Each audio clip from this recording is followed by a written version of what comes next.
Seja bem-vindo ao quadro Testemunhando a Minha Conversão. Hoje leremos o testemunho do irmão João Vitor da Silva do Rio de Janeiro, ele que conheceu o caminho do Senhor após dura perda. Vamos ao testemunho, título, do remorso ao arrependimento. Meu nome é João Vitor da Silva, o quarto filho de uma família numerosa, nascido e criado no Rio de Janeiro, num bairro simples e repleto de desafios. Minha mãe, uma mulher batalhadora, veio de Vila Velha, Espírito Santo, para tentar uma vida melhor no Rio, mas encontrou um caminho árduo. Com 9 filhos, cada um de um pai diferente, ela carregou sozinha o peso de nos criar. Nenhum dos nossos pais assumiu a responsabilidade. Meu próprio pai, mesmo quando aparecia, nunca contribuiu com nada significativo na nossa criação. Era sempre minha mãe quem estava lá, trabalhando incansavelmente para nos sustentar. Desde pequeno, eu sempre fui um garoto que gostava de testar limites. Enquanto minha mãe saía cedo para trabalhar como faxineira nas casas de famílias e, ao final do dia, vendia sacolé na praia para garantir nosso sustento. Minha mãe fazia o que podia para nos manter, nos ensinando o que era certo, ela nos trazia na linha. Lembro-me de quando éramos pequenos e ela nos levava para a praia enquanto vendia seus sacolés. Ela nos deixava brincando na areia, sob a supervisão dos mais velhos, enquanto ela caminhava ao redor, oferecendo seu produto. Sempre foi uma mulher muito correta, ensinando-nos o caminho da honestidade e do respeito, mas pena que aprendi sob duras circunstâncias.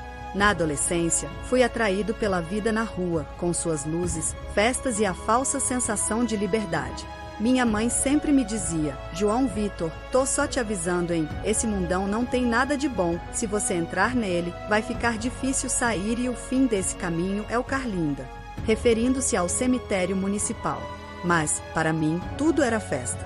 Eu queria viver a vida que via os meninos do meu bairro vivendo. Eles eram descolados, usavam roupas estilosas, tinham aquela vibe mandrake que me atraía. Eu, por outro lado, me revoltava com as regras de casa, onde minha mãe exigia saber onde eu estava, com quem eu andava. Ela sempre investigava e, quando descobria alguma mentira, o corretivo vinha. As noites começaram a ser tomadas por bebedeiras e festas. Eu voltava para casa de madrugada, muitas vezes com o sol já nascendo, e sempre encontrava minha mãe na sala, esperando por mim, os olhos inchados de tanto chorar. João Vitor, meu filho, essa vida não vai te levar a nada. O mundo lá fora não é amigo de ninguém, ela me dizia, mas eu, cego e iludido, acreditava que ela não entendia o que era ser jovem e querer viver. O peso de minha rebeldia recaia com força sobre minha mãe. Certa noite, depois de dias e dias de preocupações e choro, ela não aguentava mais. Eu chegava em casa embriagado quase todas as noites, e aquilo estava destruindo ela. Foi então que, sentindo algo terrível em seu coração, ela pediu ao meu irmão mais velho, André, que fosse me buscar. Vai atrás do João, André, por favor. Meu coração está apertado, sinto que algo ruim está para acontecer. André, com seu jeito calmo e silencioso, acatou o pedido da nossa mãe e saiu pela comunidade à minha procura. Naquela noite, eu estava no bar com alguns amigos, até que uma confusão começou. Palavras trocadas, empurrões, e antes que percebêssemos, ouvíamos os disparos. O bar virou um caos. As pessoas corriam para todos os lados, tentando se proteger. Eu me abaixei atrás de uma mesa, com o coração na mão, pedindo a Deus que me livrasse e para que aquilo acabasse logo. André já estava no bar para me buscar. Ele sabia que era o tipo de lugar onde eu costumava estar. Desesperado para me tirar de lá, ele entrou no meio da confusão, gritando meu nome. Infelizmente, quando ele me avistou, correu em minha direção, tentando me alcançar. Mas foi tarde demais. No meio daquele barulho, meu irmão foi atingido no peito. Ele caiu ali, diante dos meus olhos, sem tempo de dizer uma última palavra. Fiquei paralisado de horror, incapaz de processar o que estava acontecendo. Enquanto as pessoas continuavam correndo e os estalos ressoavam, eu consegui, de alguma forma, escapar. Mas André ficou lá. Quando acabou toda a confusão, minha mãe de alguma forma ficou sabendo e desceu correndo. Quando ela me vê na rua, ela me abraça e diz, graças a Deus, você está bem. Você viu o André? Eu ainda em choque, não conseguia dizer que aquele rapaz do outro lado era o André _ cadê o André? Ela perguntou, com a voz trêmula. Mas eu não conseguia responder. O silêncio que se seguiu foi como uma sentença para mim. Minha mãe desabou, gritando de dor, enquanto eu caía de joelhos, esmagado pela culpa. Eu sabia que a perda de André era minha culpa. Se eu não tivesse saído de casa, se eu tivesse ouvido os conselhos de minha mãe, meu irmão ainda estaria aqui conosco. O remorso começou a me consumir por dentro.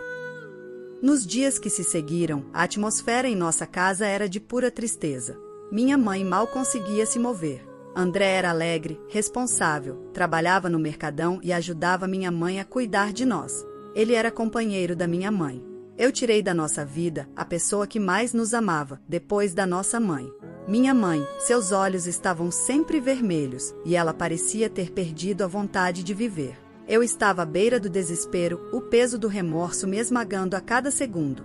Não conseguia comer, não conseguia dormir. As palavras de André, sua bondade, sua coragem, ecoavam na minha mente.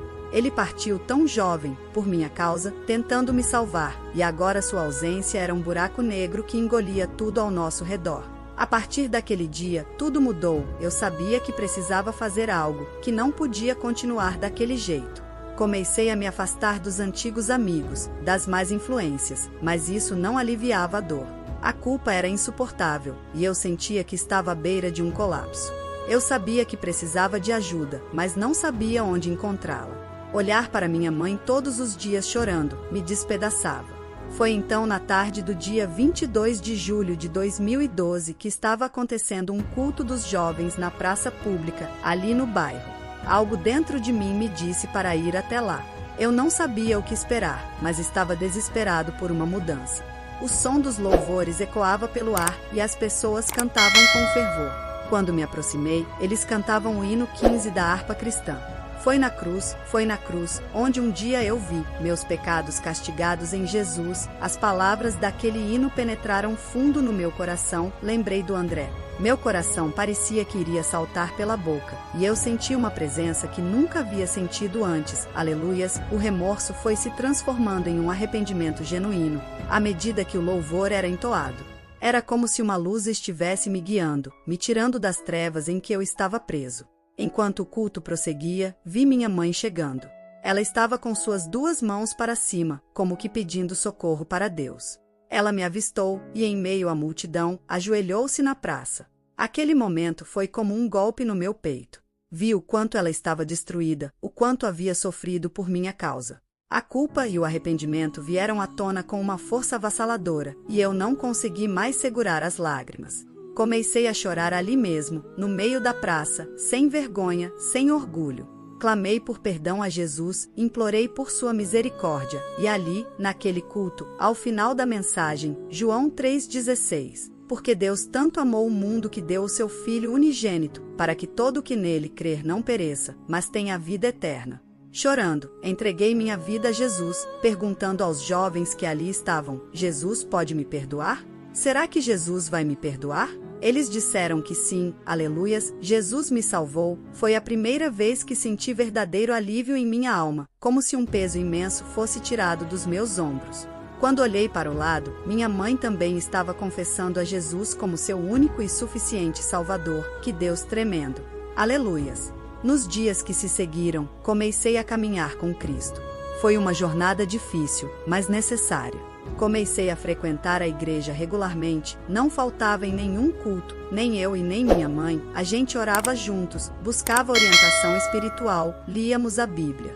A cada dia, eu me afastava mais dos antigos hábitos, das velhas companhias. Aos poucos, comecei a reconquistar a confiança da minha mãe, que, apesar de toda a dor, encontrou consolo em Jesus Cristo e se alegrava ao ver que eu havia mudado. Eu sabia que a perda de André jamais seria esquecida, mas estava determinado a viver uma vida que honrasse o sacrifício que ele fez por mim, assim como Jesus fez por toda a humanidade. A conclusão dessa história é que, mesmo nos momentos mais sombrios, a graça de Deus pode nos alcançar. A morte de André foi um sacrifício doloroso, assim como foi o sacrifício de Jesus Cristo para salvar a humanidade. Meu irmão tomou o meu lugar, perdeu sua vida tão cedo. Assim como meu irmão entregou sua vida para me salvar, Jesus fez o mesmo por todos nós. A diferença é que, ao aceitar Jesus, ganhamos a vida eterna. A dor da perda de André nunca vai embora, mas não foi em vão. Ela foi o catalisador que me levou a encontrar o caminho da salvação, e por isso, serei eternamente grato ao Senhor. Hoje, minha vida é dedicada a seguir a Cristo e a honrar a memória de meu irmão, vivendo de acordo com os ensinamentos de Jesus e compartilhando essa mensagem de esperança e redenção com todos ao meu redor.